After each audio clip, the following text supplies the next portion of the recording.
Coming up on Mountain News this morning, weather leads to a state of emergency in one eastern Kentucky county. And flooding in nearby Ohio turns deadly. We'll have more on the victims and what happened. Plus, police in Letcher County make a major meth bust. We'll have more on what led to the arrests. Dedicated to eastern and southern Kentucky, this is WYMT Mountain News This Morning. Good morning. It is 4:59 on Friday, February the 8th. I'm Will Puckett. Thank you for joining Mountain News this morning.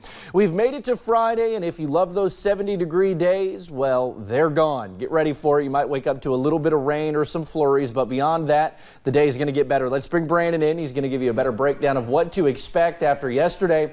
Brandon, a lot of the region saw quite a bit of rain, and actually a few people saw some washouts. Exactly. Record-breaking warmth at Jackson, too, with 73, the new record breaking the last one back in 2017. But if you like the warmth, you're going to have to go to Florida now because we're settling back into that colder pattern. Let's go to the camera network, taking a look at Hazard this morning across the region there. Some rain still falling, but the rain is getting less and less as we head out the door. You can see trying to show a little bit of blue and pink mixing in there, but when I show you the temperatures, you'll see why that's really not the case this morning. That cold front still moving through the region. Temperatures still above freezing by a large margin there everywhere in eastern Kentucky, southern Kentucky. So again, I think we're going to be okay this morning. Road temperatures in the 40s and 50s. Ground temperatures are warm, so not expecting any issues. So that's why we let our severe weather alert day go overnight. We're looking at feels like temperatures though with the wind. They're still cranking into the 20s in most locations. So the coffee meter a little extra this morning. Make sure you grab an extra cup there and make sure it's good warm as you head out the door. Make sure you grab those jackets too, because you'll need them. I'll have the rest of the forecast in just a few minutes. Will?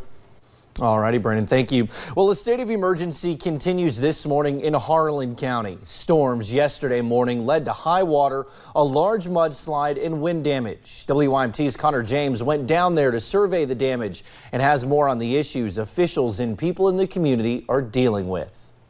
Early morning mudslides. It's very messy today. Trees crashing into power lines. A lot of headache. Trouble. A lot of headache. High water levels in creeks and rivers. So it's just nasty conditions. High winds and heavy rain made their mark in Harlan County Thursday. A mudslide along Kentucky 72 brought out Nola Sizemore and her son Roger. It's weakened the mountain structure and caused a mudslide. And left folks like Brandon Marlowe. Well, they're giving more rain tonight. Downpour, so I'm hoping mudslides that's already going on, I'm hoping they don't get worse than what they are. Worried about what might be in store. But just mud everywhere's out running across the road.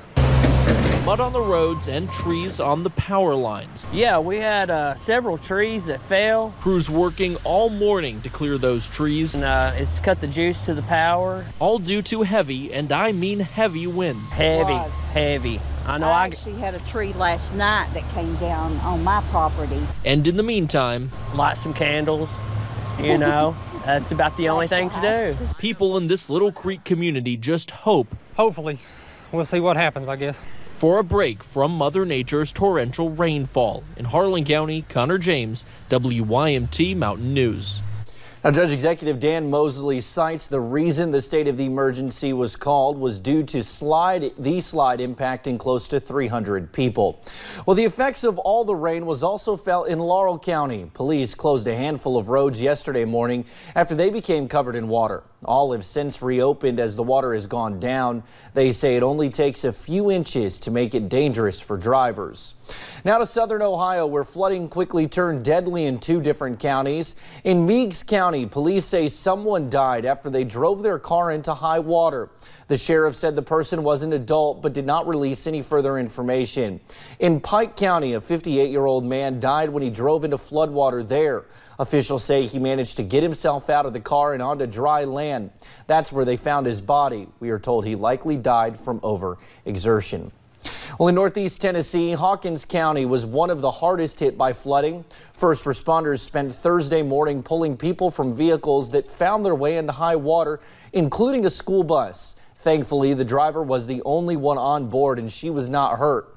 As Brandon mentions all the time, don't ever drive into flood water, no matter how deep or shallow it looks. Now across the pond to Australia, Queensland Rail has released time-lapse video from a weather station in Queensland showing floodwater rising above train tracks. The time-lapse, shot over a 6-day span, shows the impact of floods in an area that has suffered heavy losses. Recovery efforts are underway. Well, the water crisis here in Hazard is officially over. Thursday, city officials allowed laundromats and car washes to resume business.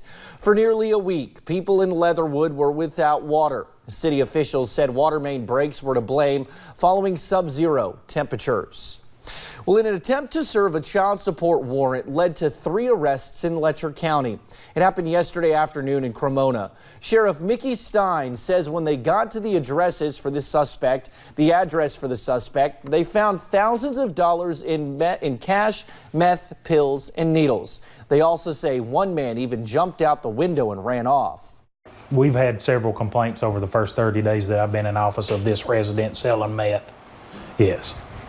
But no, we didn't intend on finding all this today. Now, police arrested Sammy and Ruth Adkins and Jeremy Ritchie on drug charges and outstanding warrants. Stein says $3,000 and 18 grams of meth were taken from the home. Officials are still searching for Victor Brock, the man who jumped out the window when they arrived. We now know the name of a man killed in a workplace accident earlier this week in Georgetown. The Scott County Coroner's Office has identified the victim as 33-year-old Antoine Brifford of Pikeville. Investigators say Brifford died Tuesday after he became pinned between a truck and a trailer at the Toyota plant. An autopsy shows Brifford died from blunt force trauma to the chest. Officials with OSHA are still investigating the accident. Thank you for getting your day started with us right here on Mountain News this morning. Coming up, how one woman is not letting the fact that she doesn't have a home stop her from reaching one of her life goals. The rain finally coming to an end. Try to mix 2 words there, but unfortunately the cold air is on the way back. I'll give you the pros and cons of our forecast in a few minutes.